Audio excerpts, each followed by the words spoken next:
wird das Frühstück. Ja, herzlich willkommen bei der Awardshow zur Waltzing Mystery Challenge 2017.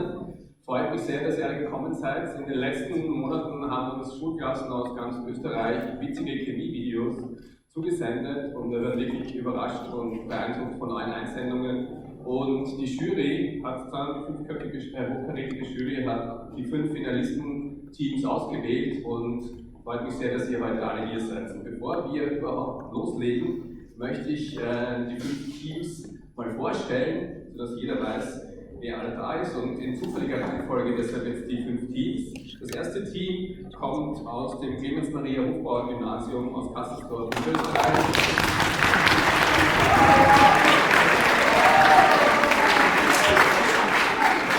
Unter dem Namen KMH Wasser. Das zweite Team mit dem Teamnamen Vienna Atoms, die 4B der neuen Mittelschule Friedrich-Zappler-Schule in Dresden, Wiener Gemeindeschule.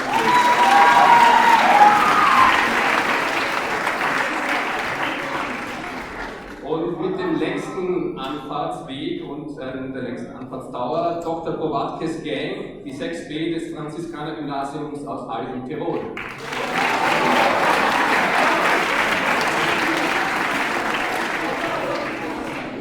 Und als viertes Team die Henrietten, die 4B des Bundesrealgymnasiums Henriettenplatz.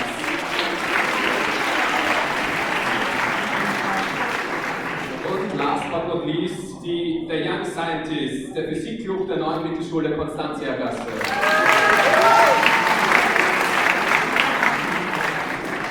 Ja, unser Ziel von Waltzing Atoms für die Mystery Challenge war, dass Schulklassen ihre Umwelt mit ganz neuen Augen sehen. Und ihr habt wirklich bewiesen, dass ihr chemische Vorgänge und Reaktionen hinterfragen könnt und uns auch die Augen öffnen könnt. Und dafür möchten wir uns auch mal ganz herzlich bedanken. Die Jury, und wir müssen uns der Meinung anschließen, hat wirklich gefunden, dass die Finalistenteams ihre Fantasie und Kreativität am meisten ausspielen konnten. Und egal, ob es im Endeffekt ein 1., 3. oder 5. Platz wird, wir wollen auf jeden Fall, dass das in Frage stellende Natur auch noch viel weiter über die Mystery Challenge hinaus mitnehmen werden. Ja, wie geht es jetzt weiter?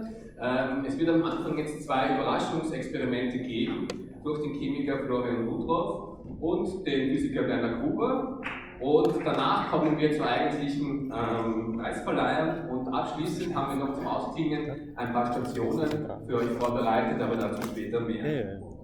Ja, und bevor wir jetzt alle Partner, die die Mystery Challenge erst möglich gemacht haben, aufziehen, möchte ich jemanden besonders hervorheben, und das ist der Vizerektor der TU, Vizerektor Johannes Fröhlich, der es ermöglicht hat, dass wir hier heute in diesem wunderschönen Raum sein können.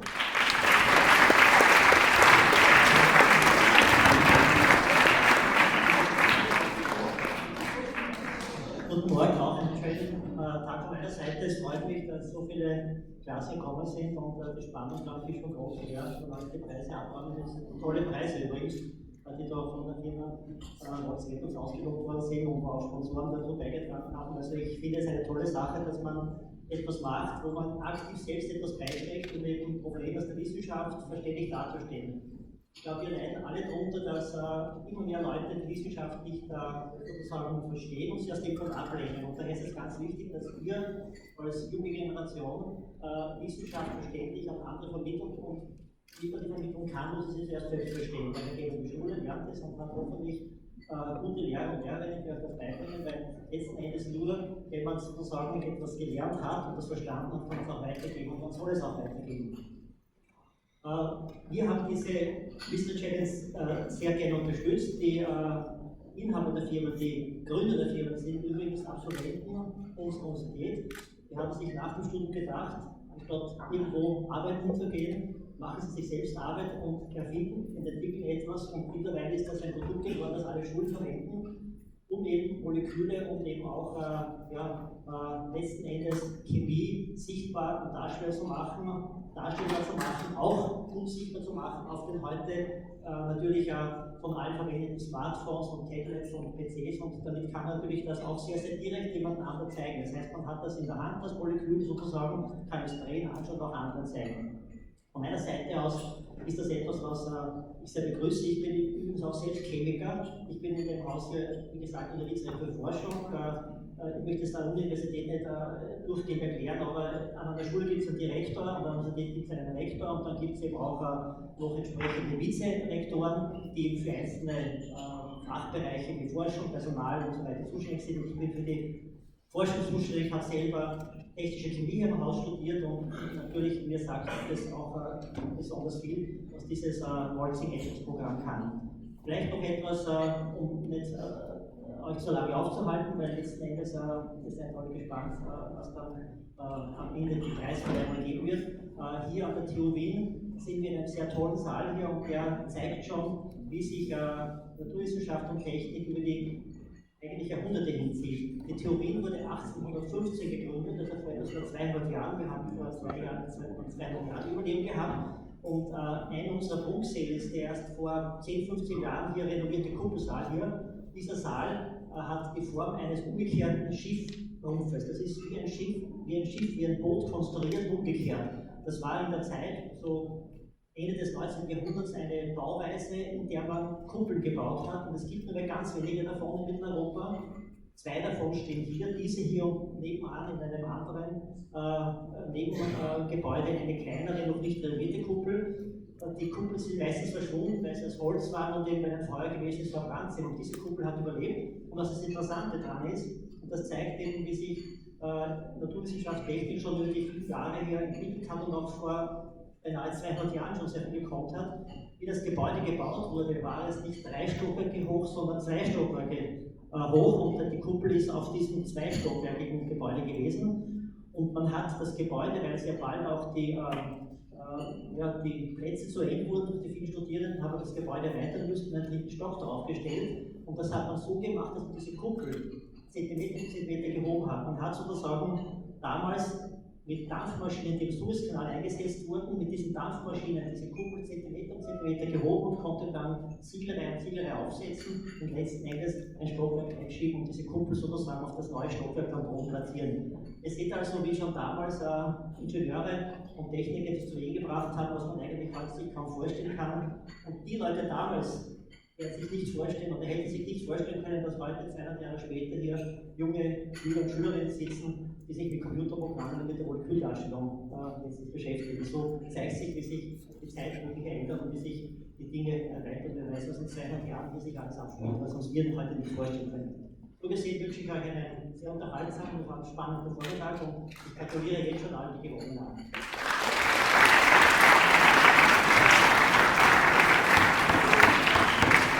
Herzlichen Dank, Herr Vizerektor. Und jetzt wollen wir euch ein paar Personen und Organisationen vorstellen, die diese Mystery Challenge möglich gemacht haben. Und ich möchte zuerst einmal die Jury hervorgreifen, die eure Videos bewertet hat. Und das war auch von der TU, der Herr Buchinger.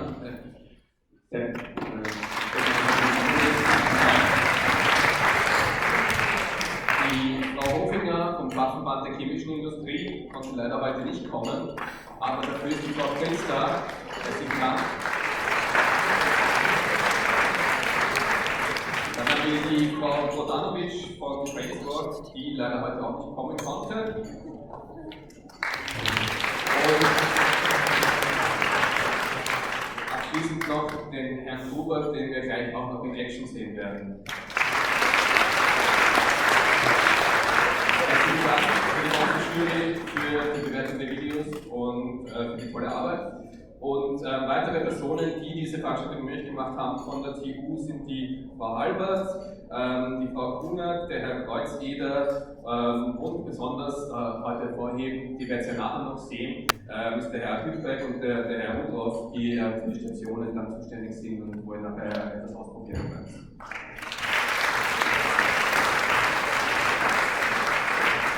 Gut, ich möchte vorschlagen, wenn ich die anderen Partner jetzt vorlese, machen wir nicht nach jedem, sondern am Schluss einen kollektiven Applaus.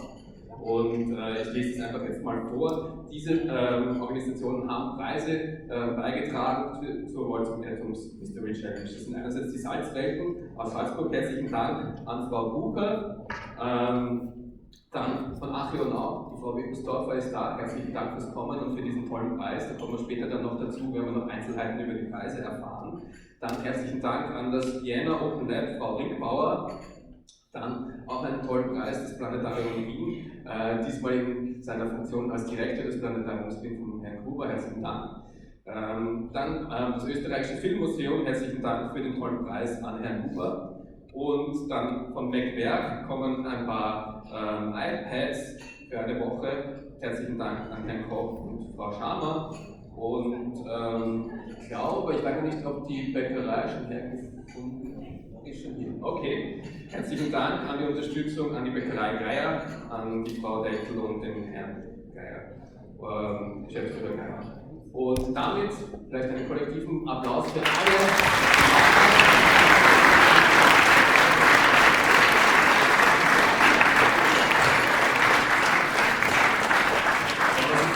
Im Eifer des Gefechts etwas vergessen habe, auch liebe Grüße an den Livestream. Wir sind hier live.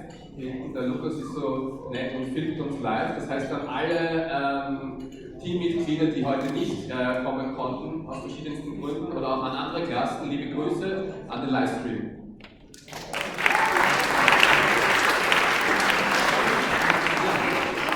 Und damit möchte ich gar nicht länger reden, sondern möchte gleich das Wort an unseren Chemiker Florian Rudloff übergeben, der uns jetzt ein Überraschungsexperiment vorzeigen wird. Ich bin schon ganz gespannt, was das sein wird.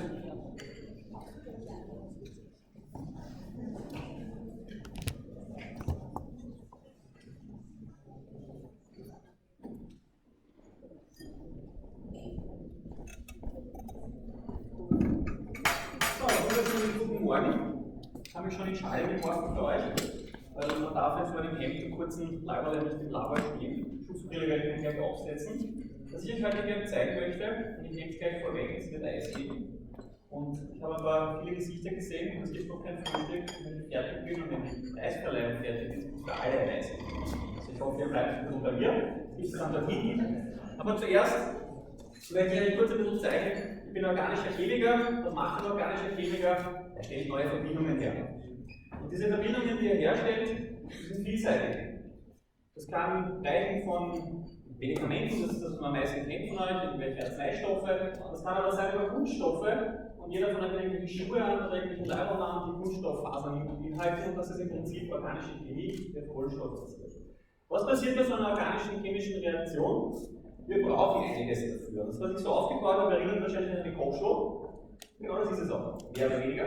Wir bezeichnen uns gerne als Köche, weil wir Sachen zusammenpanschen. Natürlich, wir wissen, was wir tun. Passiert in der Regel nichts dabei, außer dass was rauskommen soll. Da brauchen wir einzelne Zutaten dafür. Das sind unsere Komponenten, unsere Verbindungen. Wir haben hier zum Beispiel hier Himbeeren, das müssen wir jetzt mal schauen, das werde ich gleich hervorholen. Wir haben ein bisschen an Zucker hier. Und diese Sachen müssen miteinander verbunden werden. Müssen eine Reaktion eingehen, müssen eine neue Verbindung generieren. Das passiert meistens, wenn man alles einmal zusammenschmeißt, dann rührt man um, im besten Fall, und dann passiert hoffentlich was. Dazu braucht man Energie, meistens auch, dass ein bisschen was passiert. Und das möchte ich euch zeigen. Ich brauche dann vielleicht auch jemanden, der mir hilft. Wenn jemand schreibt, gleich.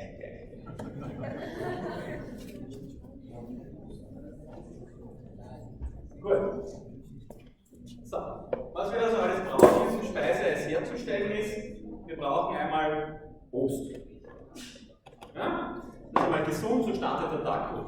Dann nehmen wir Zucker, und was braucht man Zucker? Der Körper braucht so viel Zucker, Zucker ist immer gut. Dann brauchen wir ein bisschen Fett, Fett ist auch sehr wichtig. Nehmen wir meistens zu wenig zu uns, würde ich sagen, also haben wir ein bisschen Mascarpone-Creme hinein. Gut, und jetzt brauche ich jemanden, der mir hilft. Da gleich, erst der zweite Reihe raus. Ich bräuchte bitte Milch. Da hast du einen Esszylinder. Ich hätte gerne, was brauchen wir? 10 Milliliter. Schafft ihr das? Nix, oder? Geht's ja aus. Also aufmachen, die Milch aufpassen, das ist eine Chemikalie, die man uns nicht über die Finger lernt. Muss ja aufpassen, das Lava darf man sich auch nichts nachher dann abschlecken oder sowas, das ist alles ungut. Wobei eine kleine Anekdote, wenn man ein bisschen weiter zurückgeht in der Historie und man liest auch noch Publikationseinträge, so 1800 irgendwas, da waren die Chemiker noch vielleicht mutiger. Zwischen Mutheit und Dummheit ist ein bisschen eine Gratwanderung, die haben die Sachen gekostet.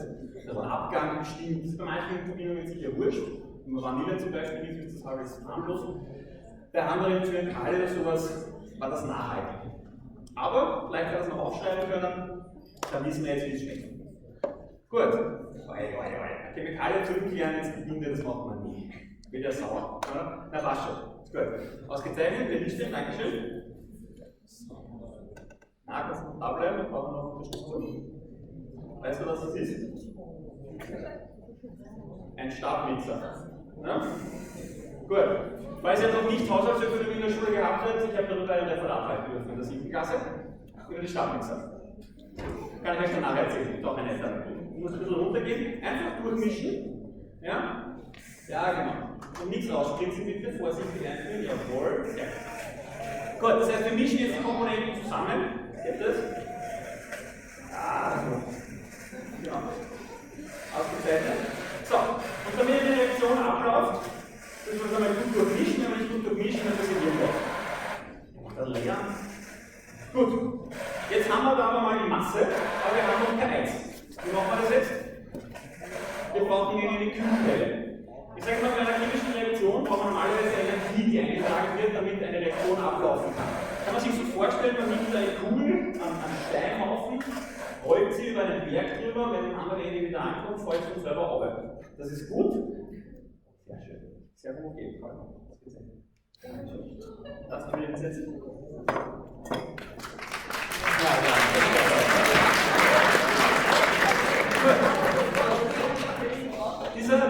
Das Messer brauche ich nicht, das ist nur, damit das von hinten aussetzt, die Messer damit man diesen Berg überwinden kann, braucht man ein bisschen Kraft, Energie, dass man die Kugel darüber schmeißen kann. Jetzt kann man aber sowas nehmen, dass zum Beispiel ein kleiner Katalysator ist, wie wir so schön sagen, der diesen Berg vielleicht ein bisschen untertunnelt, dass man leichter drüber kommt, dass man nicht oben drüber muss. Da braucht man nicht viel. Man weiß, dass bei einer Zitrone, wenn man zu viel davon hineingeht, ist das nie gut. Da reichen ein paar Tropfen. Ja? Also wenn man ein bisschen was reingeht, zur Geschmacksverstärkung reicht das. Jetzt läuft die Reaktion schon mal viel besser ab. Jetzt führen wir das Ganze um. Jetzt bräuchte noch jemand, der das kurz kosten kommt? Nicht? Ja, dann mutiger Mann, ausgezeichnet. Jetzt muss er noch was schmecken, oder? Gut. Und dann braucht man noch eine Komponente, einfach da mal mit dem Finger rein, das passt schon. Da rein. Ja, das haben wir mit dem Löffel kosten. Und? Super, passt. Dankeschön. Ein Applaus.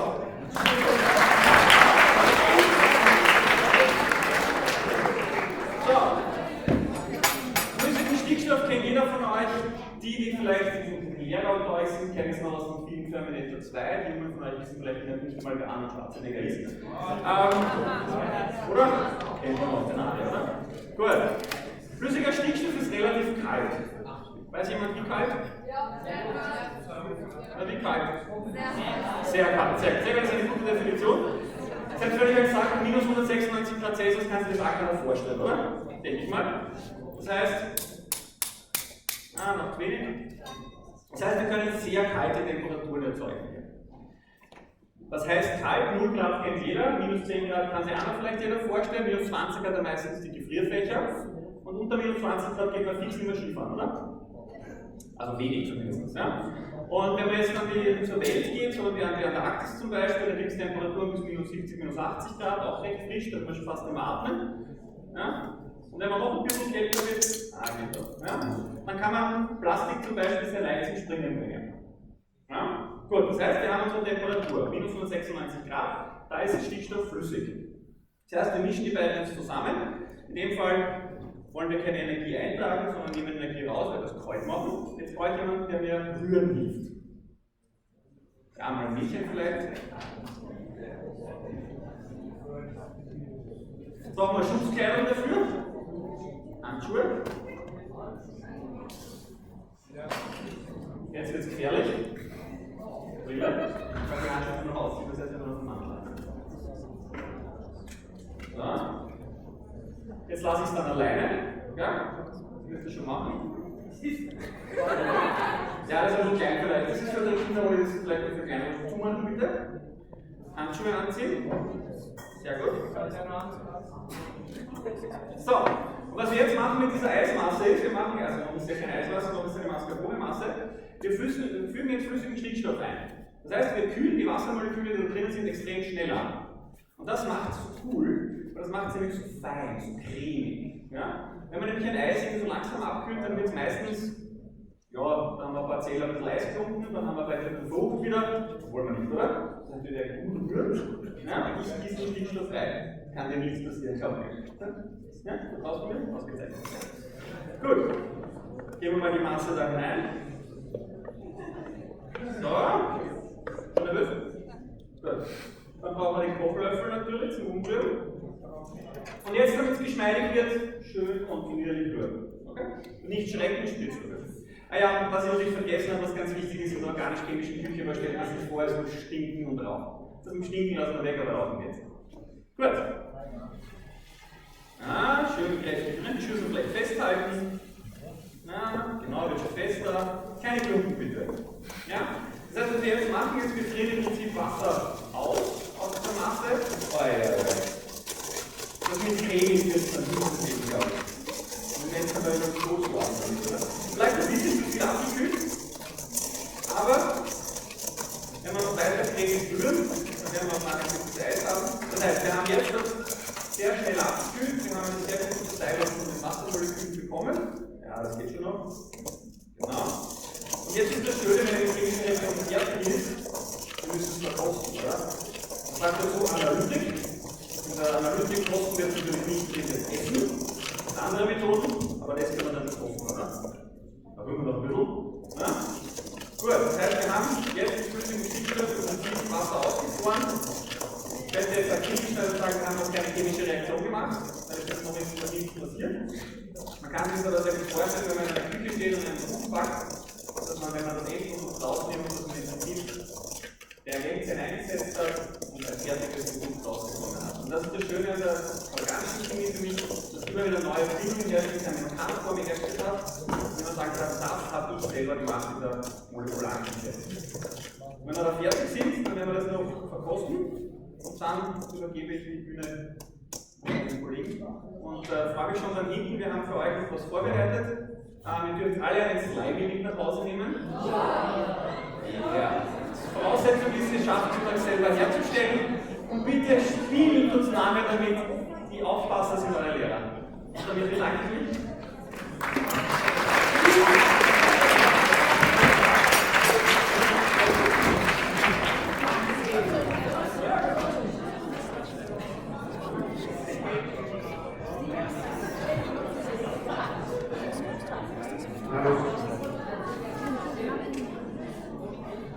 Gut.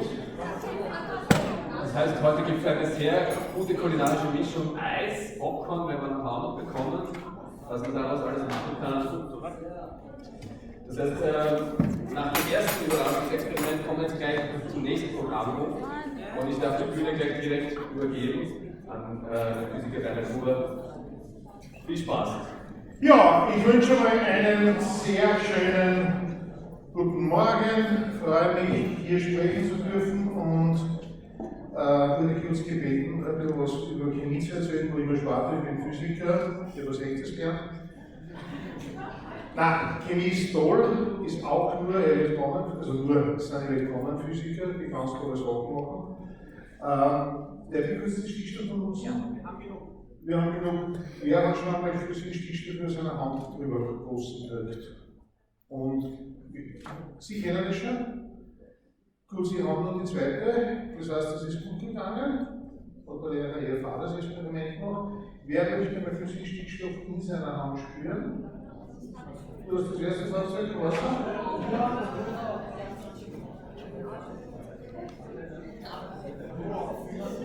Hallo, servus, du hast wir? Wie? Ah, nein, gut. Und du kennst, hast du schon mal mit flüssigem Stickstoff gearbeitet? Noch nicht, gut, das heißt das erste Mal. Nervös? Eh so.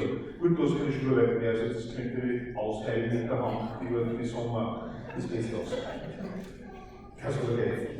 In einer Hand komfortabel durchs Leben. Schau her, das ist da drinnen siehst du diese Flüssigkeit. Ja, das ist, du hältst das Mikrofon, also mit der anderen und oben an das Experiment. Nervös? Das atmest du ein und aus. Das, was da drinnen die ein und aus, das ist die Luft, was du sagst, die ist halt nur kalt, echt kalt. Wenn ich dir das jetzt drüber schicke, wie wirst du die Hand halten? So irgendwie. Folgendes. Wenn du die Hand so hältst, passiert Folgendes. Es sammelt sich da drinnen der flüssige Stickstoff. Es wird dann sehr, sehr kalt, minus 196,6 Grad Celsius. Wenn du dann die Hand aufmachst, kracht es und knirscht es ein wenig. Du siehst aber dann die Knochen direkt. Das Tolle ist, es blutet aber nicht, weil das so gefroren ist. Also das ist so und es tut auch doch nicht weh, weil das ist, du kennst das vom Arzt, das Vereisen. Und das ist echt vereist. Also es bildet sich dann traureif, aber das ist schon weg da. Also so werden wir es nicht halten. Hast du Probleme mit Fingernägeln kauen? Nee, weil wenn du nämlich mit Fingernägeln kauen ein Problem hättest, du würdest es so halten, würde sich der flüssige Stickstoff in dieser Rille sammeln und da die Fingernägel einen anderen Raumausdehnungskoeffizienten haben als die Haut, zersplittern die Fingernägel binnen Sekunden. Du hast mal 200 keine Fingernägel. Aber du hast kein Problem mit, nein, es ist super, was Fingernägel kaum tust, brauchst du es und her, flüssiger Stickstoff drüber und weg. Und dann kaut er auf der Haut. Was ist los? Alles gut drauf?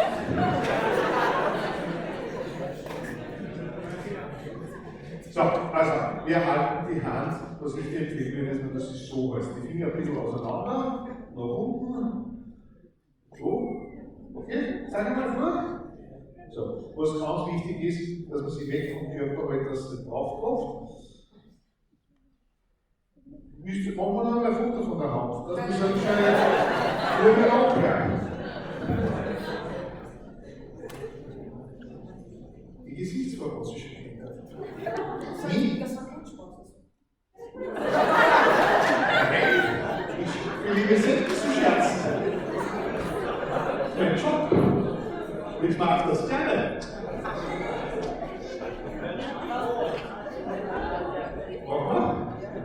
Bist du Rechts- oder Linkshänder? Dann machen wir es mit der rechten Hand, dass wir Action haben.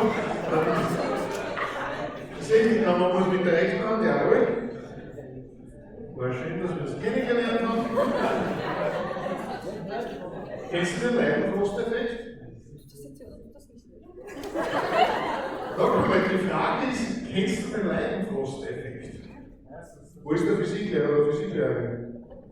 Frau Kollegin, Sie wissen, aber das hätten Sie, aber das kennst du. Ja, es ist schön, dass Sie ihn kennen, wichtig ist, dass die Schüler kennen. Und zwar der Leidenfrost, sagt, man muss sehr viel leiden, um den Frost zu erdulden. Das ist, das war schlecht, das war jetzt tatsächlich der Witz, den ich mir erlaubt habe, das spiele ich vielmals. Und zwar folgendes: Willst du den Wassertropfen auf der Herdplatte? Hast du mal auf der Herdplatte draufgegriffen? Wie war's? Heiß. Und jetzt stell dir vor, es wird gleich sehr, sehr, sehr kalt. Aber es gibt.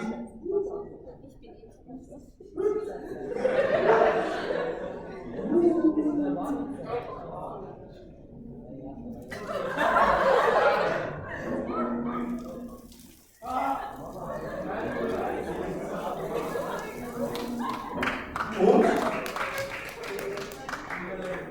du musst das Mikrofon einspringen, wie war's? Hey, ist jetzt noch keine direkte Beschreibung. Hat's weh da? Hat's nicht weh da? Natürlich nicht wegen Leidenfrost, das ist ein ganz großes Danke.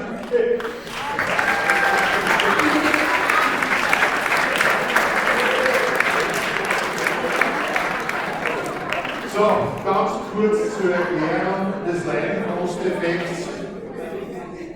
Also alles, was ich vorher gesagt habe, stimmt schon. Wenn man dann die Hand so reintut, das kann es echt wehtun. Der Grund ist ja ganz einfacher. Wir haben die Geschichte, wenn man sich das da drüber schüttet, das ist übrigens ein besonders super.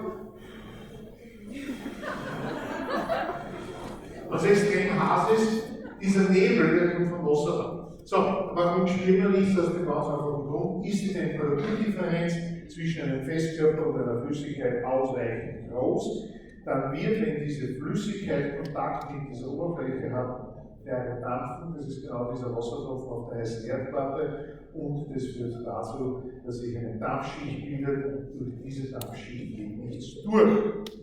So, wie ist es jetzt damals so durchlässt? Nein, ist wurscht, er hat nur seine Hand, ich glaube, das ist im Moment das Wichtigste. So, wir haben jetzt ein bisschen was aus dem Gebiet der eigentlich Physik gehört, das ist die. Super, hervorragend. Das ist eine wirklich viel feiner Sache. Und zwar, was ich jetzt gerne machen würde, ist ein bisschen was aus dem Bereich der Chemie. Bei Chemie geht es darum, dass Elektronen herumwandern, könnte man über Strom sprechen und so weiter. Na, aber ich habe mir gedacht, ein Experiment, wo ich sage, noch macht Sinn, Ihnen zu erklären, warum für Ihre Zukunft. Sie werden gleich wissen, warum. Wer von Ihnen hat sich schon einmal gescheite Eierspeise gemacht? Also lassen wir mal Eierspeise. Okay. Was ist das Wichtigste, was brauchen wir für Eierspeise? Eier. Gut. Die haben wir. Hier. So. Das nächste ist dann einmal ein Ei. Das war jetzt, also ganz ehrlich, so elegant, wo das schon mir eins Glas reingebracht. Muss ich ehrlich zugeben. Das kann man arbeiten. Ei. Also ich glaube, das hat jeder schon mal gesehen. Foto. Das ist auch ein Video. So, jetzt arbeite ich nur, dass wirklich alle sehen. Entschuldigt vielmals.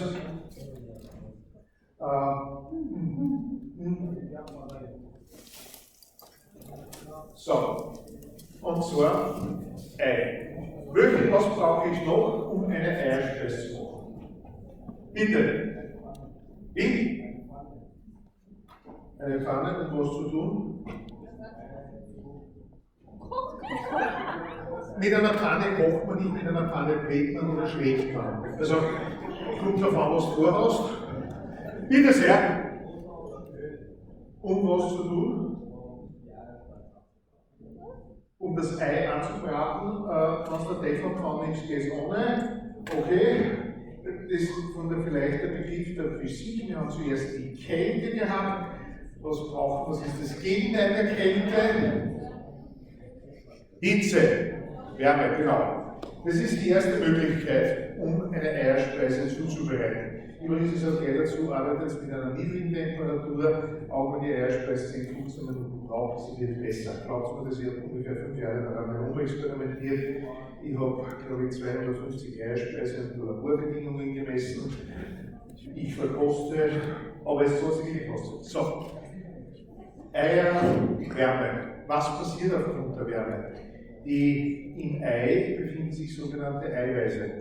Diese Eiweiße oder Eiweißmoleküle sind zusammengerollt wie ein Wollknäuel und durch die Temperatur entrollt sich das Eiweiß, bildet lange, fadenartige Moleküle, die sich miteinander vernetzen. Dadurch wird es hart und fest. So, das ist eine Möglichkeit. Die zweite Möglichkeit, die wir haben, besteht darin, dass wir Säure verwenden. Salzsäure. Wenn ich jetzt hier in dieses Ei Salzsäure hinzugebe, wird das Ei hart und fest. Das hat auch den Vorteil, wenn du Salzsäure nimmst und du tust das richtig dosieren, kannst du immer würzen. Das passt. Nachteil, wenn ich zu viel Säure verwende, sieht meine Umgebung längere Zeit, dass ich mit Salzsäure experimentiert habe. Das spürt man dann im Mund. Und die dritte Variante, und das finde ich persönlich ist die charmanteste, ich nehme Alkohol. Ja, aber nicht diesen, weil du sagst Alkohol, Wodka, wahrscheinlich, das was du so. Wir nehmen echten, 96%igen, da geht es weiter. So.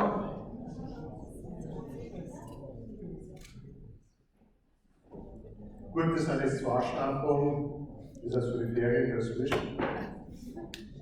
und Alkohol führt dazu, dass diese Eiweißmoleküle sich genauso entrollen. Ohne dass ich jetzt irgendetwas getan habe, sehen Sie, dass sich das schon weißlich gefärbt hat. Wenn ich jetzt noch ein bisschen umrühre, sehen wir, dass das Ganze sozusagen noch immer sehr flüssig ist.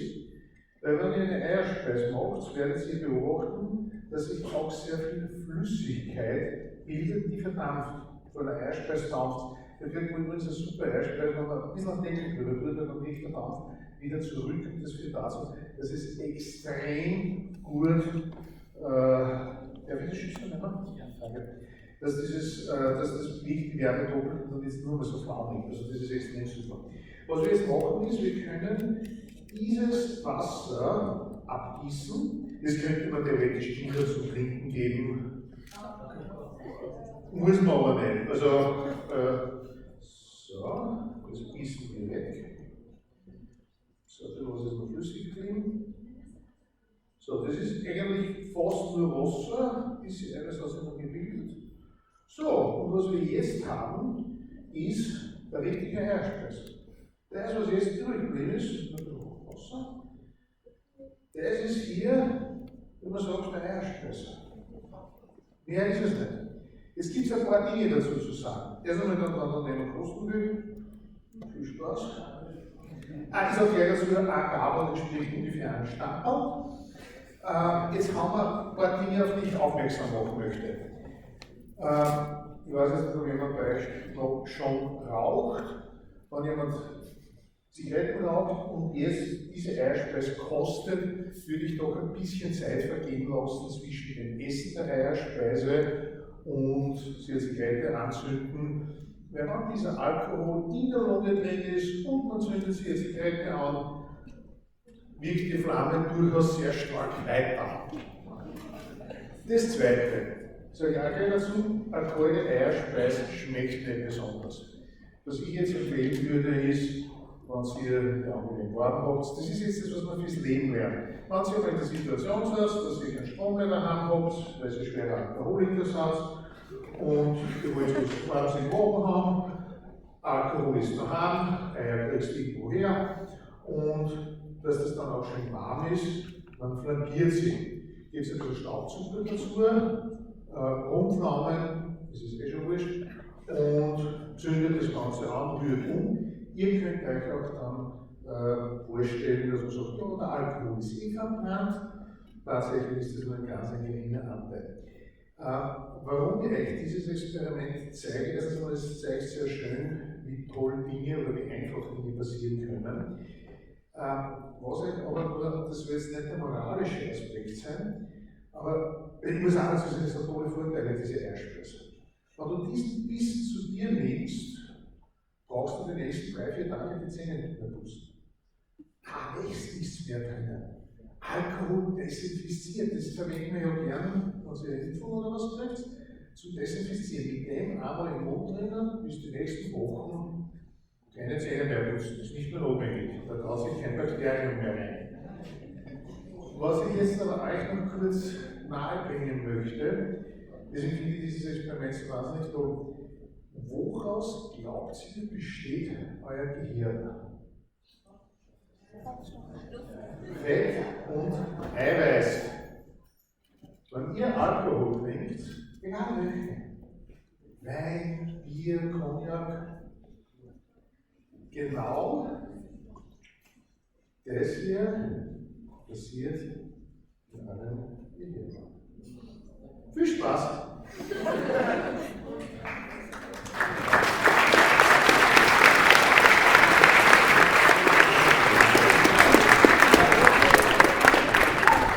Dank, Herr Kober, für dieses teils schockierende Experiment, muss ich sagen. Aber Entschuldigung, war nur dafür, dass jeder weiß, no risks, no fun. Also ich trinke selber Alkohol, aber man sollte wissen, warum und wieso.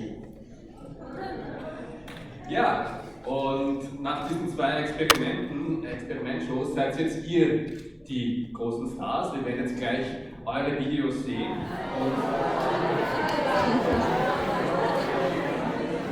Gut, sehr enthusiastisch. Und wir werden das jetzt folgendermaßen machen, also es wird absteigend sein, vom 5. bis zum 1. Platz. Vor dem 1. und dem 2. Platz werden wir auch noch den Spezialpreis, den Social Media Preis verleihen. Und ich bitte dann die jeweiligen Partner, die die Preise gesponsert haben, so wie sie hier sind, ihren jeweiligen Preis selbst zu übergeben. Und auch die Jury bitte für ein paar Fotos vorne zu den Klassen hinzu. Und ihr kriegt dann einen Mega-Check. Das hier ist der Social Media Preis. Da wissen wir selber noch nicht, wer den gewonnen hat, weil das sind die meisten Klicks und meisten Views. Das heißt, da wird nachher noch der Gewinnername eingetragen. Die anderen Preisträger sind da hinten schon vorbereitet in den Checks. Das heißt, ihr kriegt dann den Check überreicht. Bitte noch kurz auf der Bühne bleiben und machen wir ein paar Fotos und dann wieder niedersetzen, damit die nächste Klasse den Preis erhalten kann. Gut, so viel zum Organisatorischen, aber jetzt rein in die Action. Springen wir vielleicht mal weiter. Nochmal danke an die Jury für diese wundervollen Bewertungen dieser Videos. Und jetzt erzähle ich euch ein bisschen was über den 5. Preis. Und das ist ein Eintritt für die gesamte Klasse ins Planetarium Wien. Herzlichen Dank nochmal, Herr Gruber, für diesen schönen Preis. Und was ich immer faszinierend, ich war auch schon mal, wie ich in der Klasse war, im Planetarium, was ich faszinierend gefunden habe, ist, dass schwerere Elemente als Eisen werden dann erzeugt, wenn Sterne explodieren. Und ich habe es immer sehr interessant gefunden, dass etwas massiv explodieren muss, um etwas Konstruktives zu erzeugen. Und damit gehe ich gleich direkt zu den Preisträgern weiter. Wir sehen jetzt das Video für den 5. Platz.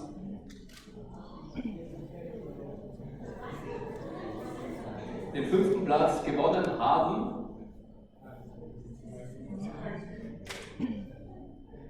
die Items, die 4. in der neuen Schule für die Fahrradschule. Herzlich willkommen.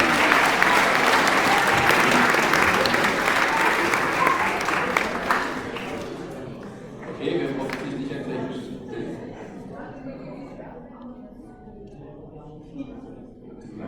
Ich glaube, ein bisschen lauter.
Seite aus.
Im Vienna Open Lab und die Frau Ringbauer kann heute leider nicht da sein, aber ich habe mir das ein bisschen angeschaut. Es sind wirklich coole Workshops und Praktika zu machen dort und zum Beispiel kann man spannende Dinge über die DNA, den Code des Lebens lernen. Unter anderem selbst die DNA einer Pflanze kopieren. Ich hoffe nur, du bekommst dann kein Problem mit dem Urheberrecht. Auf jeden Fall, das ist der 4. Platz. Herzlichen Glückwunsch.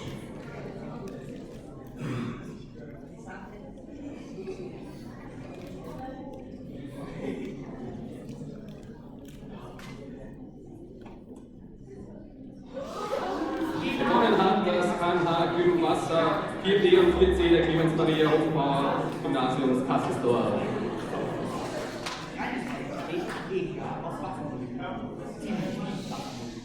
Diese wären für uns aber nicht trinkbar, zumindest nicht in ausreichenden Mengen, weil unser Körper auch Salz bilden muss.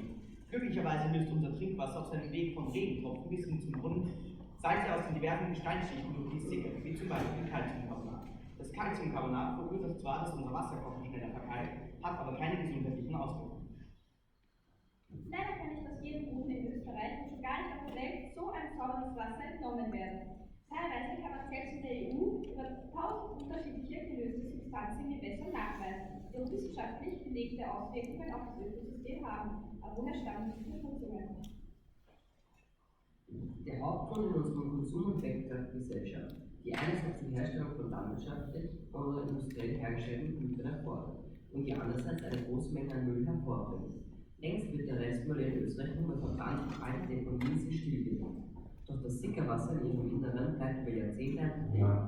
Wasser, das von einer Mülldeponie gesickert ist, steckt voller potenzieller Schadstoffe und gefährdet je nach Art des Mülls die Umwelt.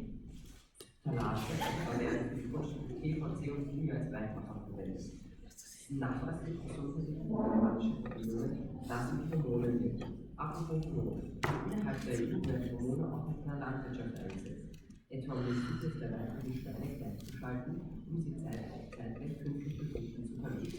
Außerhalb der EU werden zudem in manchen Ländern systematische Hormone in der Masttierhaltung eingesetzt, um eine Erhöhung der Muskelmasse zu erzielen. Doch die wird teilweise auch Verstoffwechselung dieser Hormone gelangen diese über die Gülle in den Boden, somit auch ins Wasser. Antibiotika kommen in unseren Gewässern vor. Eine übermäßige oder falsche Anwendung antikoagulärer Wirkstoffe gilt heutzutage als Grund für das Auftreten und die Verbreitung von antibiotikaresistenten Mikroorganismen, was eine Gefahr für die öffentliche Gesundheit darstellt. In Österreich ist der Einsatz von Antibiotika in der Tierzucht bzw. Tiermast nur nur nach Verordnung eines Tieres erlaubt. In anderen Ländern kann dies auch primitiv, also im Gießkannensystem gemacht werden. Die Landwirtschaft kann das Wasser auch auf andere Weise versorgen. Wird im Übermaß oder zu einem ungünstigen Zeitpunkt gedüngt, zum Beispiel mit Ammoniumnitrat, gelangt dieses Düngemittel in benachbarte Gewässer und wird dort zur Algenblüte und trübem Wasser. Sterben diese Algen schließlich ab, sinken sie auf den See bzw. Meeresboden und werden dort von Bakterien zersetzt. Dabei wird im Wasser Sauerstoff entzogen, wodurch großflächige Organismen in diesen Bodenzonen verstärken. Überdies setzt man den konventionellen Ackerbau zusätzlich auf weitere Stoffe ein, um die Erde zu sichern, wie zum Beispiel Herbizide und Schädlingsbekämpfungsmittel. Manche dieser Stoffe werden bezüglich ihrer Zulassung und diverse Studien zur Gesundheitsgefahr von Menschen und ohnehin kontrovers diskutiert. Nicht nur die Landwirtschaft ist verantwortlich bezüglich der Wassergüter, sondern auch die Industrie. In Österreich entfallen 65% des gesamten Wasserverbrauchs an die Industrie. Davon 47% für die Stahl- und Eisenindustrie, 32% für die chemische Industrie, 17% für die Papierindustrie und nur 4% für die Lebensmittelindustrie. Was wird in der Industrie für zahlreiche Produktionsschritte gebraucht, unter anderem zum Kühlen, zur Reinigung oder als Lösungsmittel. Das Ausmaß der Wasserverschmutzung der entstehenden Abwässer hängt stark vom jeweiligen Industriezweig, den verwendeten Chemikalien und der verwendeten Klärstrategie ab. Auch Abgase der Industrie und Ausstoße tragen zur Wassergüte bei, da die gasförmigen Stoffe durch das Wasser zum Teil aus der Luft wieder herausgelöst und mit dem Regen zur Erde getragen werden.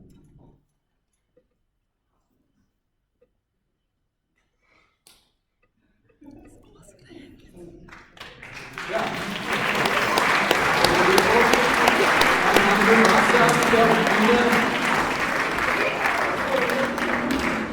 Wir werden ein kleines Glas mit einem Blatt verteilen, das brauchen wir eine größere Gruppe machen müssen.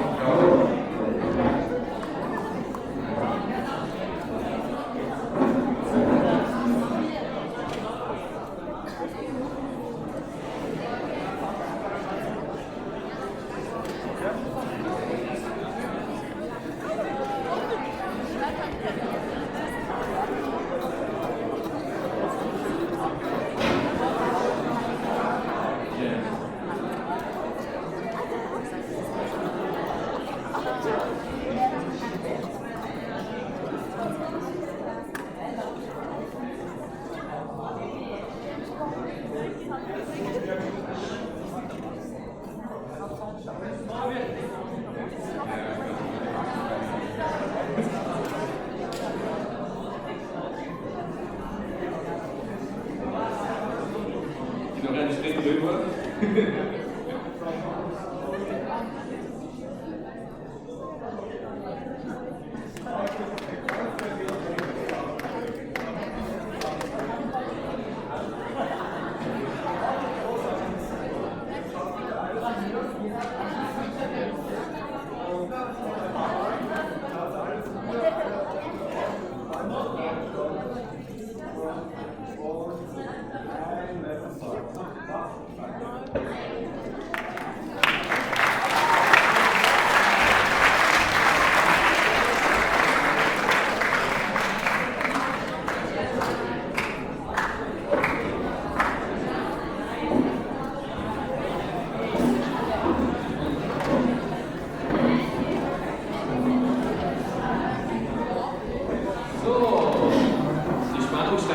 Wir kommen jetzt zum dritten Platz und es ist wirklich ein toller Preis. Da gibt es eine Entdeckungstour von Ach-Nau und die Miriam ist dankenswerterweise heute hier und ich habe mir das auch angeschaut und es gibt verschiedene sehr spannende Rätseltouren, die euch Wien von einer ganz neuen Seite zeigen. Da gibt es zum Beispiel die schaurige Stadt.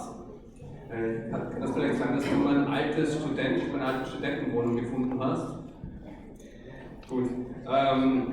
Ja, auf jeden Fall, den dritten Platz, die Entdeckungstour von Ach-Nau hat gewonnen.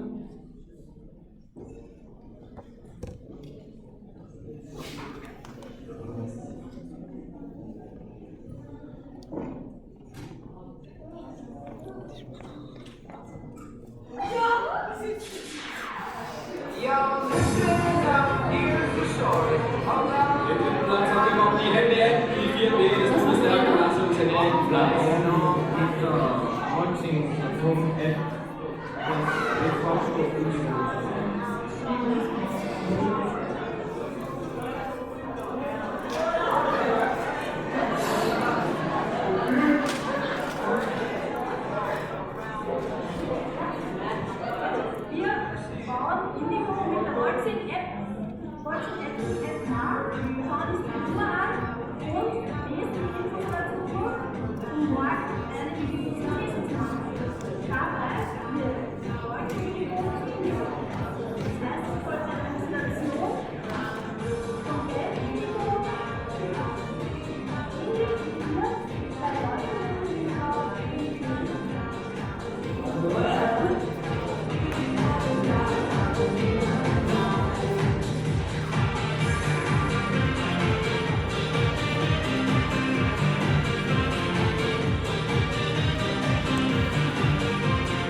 bitte auf die Bühne.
Sehr gut.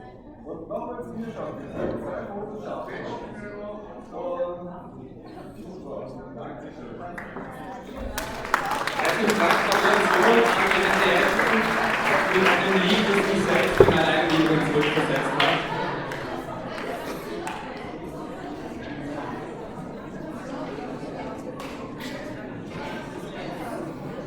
Ja, bevor wir jetzt mit dem ersten und dem zweiten Platz weitermachen, kommen wir zum Social Media Preis. Da ist darum gegangen, die meisten Views und meisten Shares auf Social Media zu bekommen. Und der Preis ist dreigeteilt. Einerseits eine spannende Führung durch die Chemie der TU-Wien. Die wird der Herr Woodruff nach der Veranstaltung durchführen. Das heißt für die Gewinner, ich weiß selber noch nicht, wer gewonnen hat, muss ich zugeben, dass für die Gewinner einfach nach Ende der Veranstaltung zum Herrn Woodruff an den Stand gehen und der führt euch dann direkt rüber zur Tour. Der zweite Teil des Preises ist eine Führung durchs österreichische Filmmuseum. Herzlichen Dank nochmal an den Herrn Huber. Und der dritte Teil des Preises ist eine digitale Woche, unterstützt durch iPads von MacWerk. Und was heißt eine digitale Woche? Das bedeutet, dass wir Waltzing zu euch an die Schule kommen und mit euch zusammen unsere neuesten Apps. Wir haben nicht nur Waltzing sondern entwickeln gerade Waltzing Numbers, die Mathematikerweiterung. Und das werden wir alles mit euch zusammen innerhalb einer Woche direkt bei euch in der Schule ausprobieren. Ja, und für den Gewinner schalte ich jetzt direkt zu unserer Social Media Zauberin Sabrina. Wer hat gewonnen? Hallo.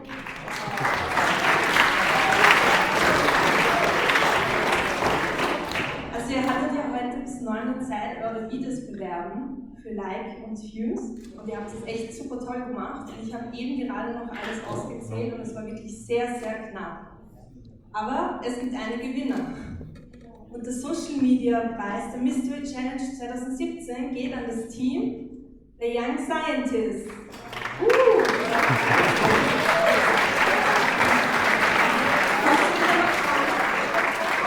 Die Young Scientist bitte kurz auf die Bühne.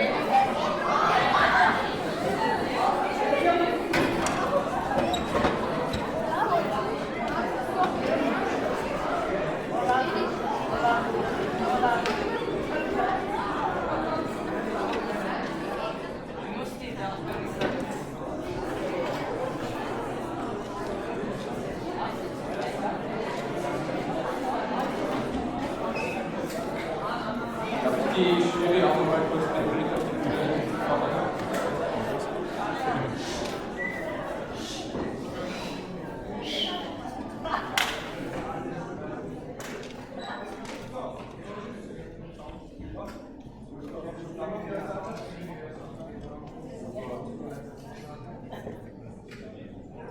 Sehr gut, dann schaut halt zu mir. Und nochmal. Und einmal schaffen wir es noch. Nochmal zu mir schauen. Ja, Gratulation nochmal!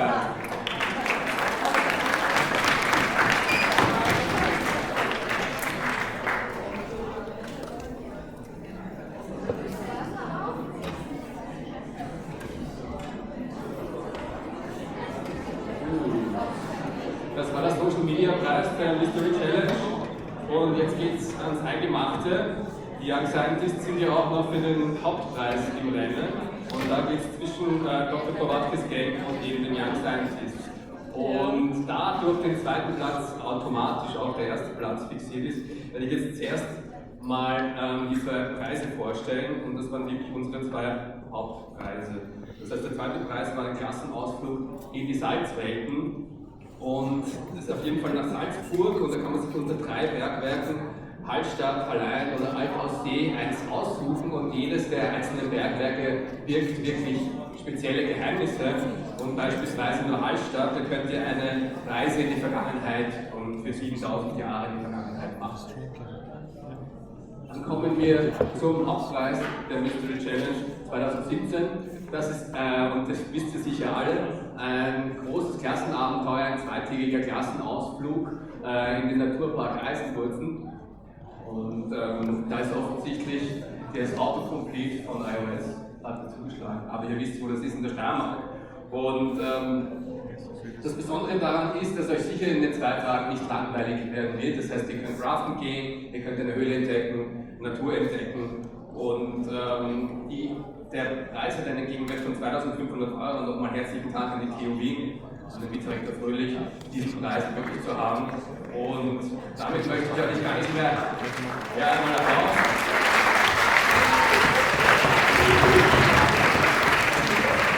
Und damit möchte ich auch gar nicht mehr länger auf die Folter spannen. Den zweiten Platz der Mystery Challenge 2017 gewinnen.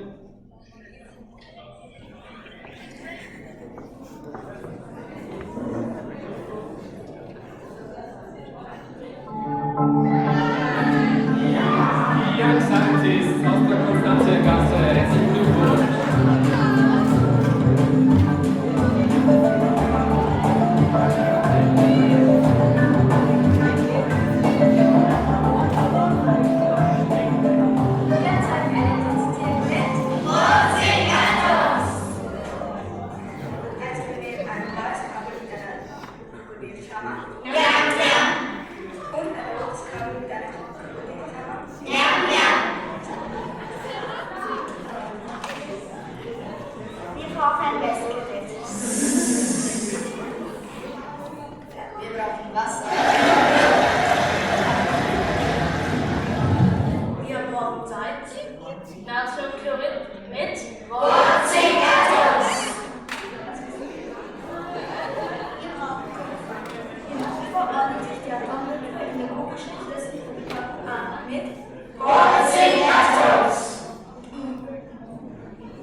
Wir brauchen Magnesium, eine Bleistiftspitze.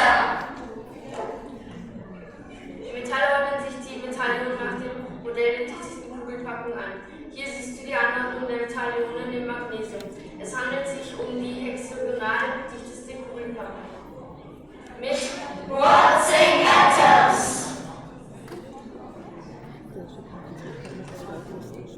Wie schmeckt Spruch?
Glückwunsch nochmal an die Young Scientists für dieses tolle Video.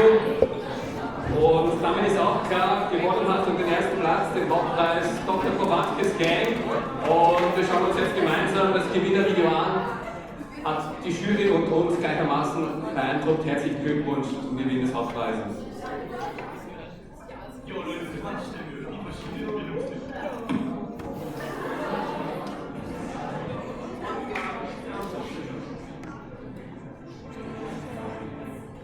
Beide Atombildungen wollen beide Atome den Gastzustand sein. Deswegen teilen sich die beiden Wasserstoffatome in den beiden Valenzelektronen. Das sind zwei Wasserstoffatome und das sind die der Valenzelektronen.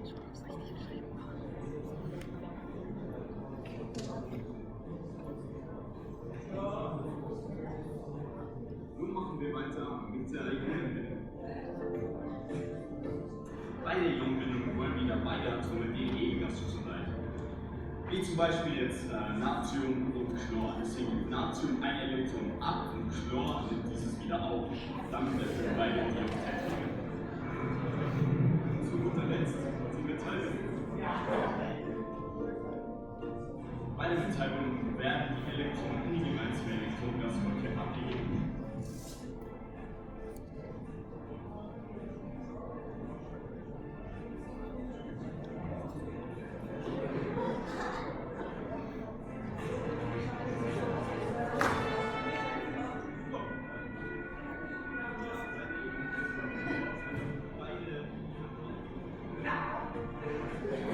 Herzlichen Glückwunsch, Dr. Kowatkes Gang.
Wollt ihr noch irgendwie Hallo sagen? Oder?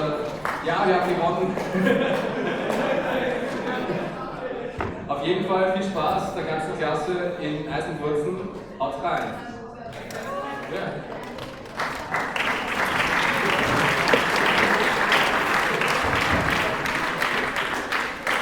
Gut, ja, das waren die Preisträger der Mystery Challenge 2017, aber es ist noch nicht vorbei. Wir haben hier hinten, sehe ich gerade, ein paar kleine Snacks vorbereitet und die Getränke sind auch schon da. Und außerdem haben wir noch 3 Probierstationen vorbereitet. Einerseits können wir den gleich hier vorne sehen, wie auf eine etwas unkonventionelle Weise Popcorn gemacht wird. Außerdem könnt ihr bei unserem Chemiker Florian Rundloff eine Slime machen, genau, eine Slime machen. Das wird dann halt hinten rechts in der Ecke sein. Und bei unserem Anti-Rettungsstand könnt ihr die Anti-Rettungs Schnitzeljagd machen, wie baue ich eine Batterie mit den Dingen, die ich in der Küche finde. Ja, und damit wünsche ich euch noch viel Spaß. Noch zur Erinnerung, Social Media Preisträger nach der Veranstaltung von Herrn Rotloff. Und damit viel Spaß und hoffentlich bis zum nächsten Mal. Bis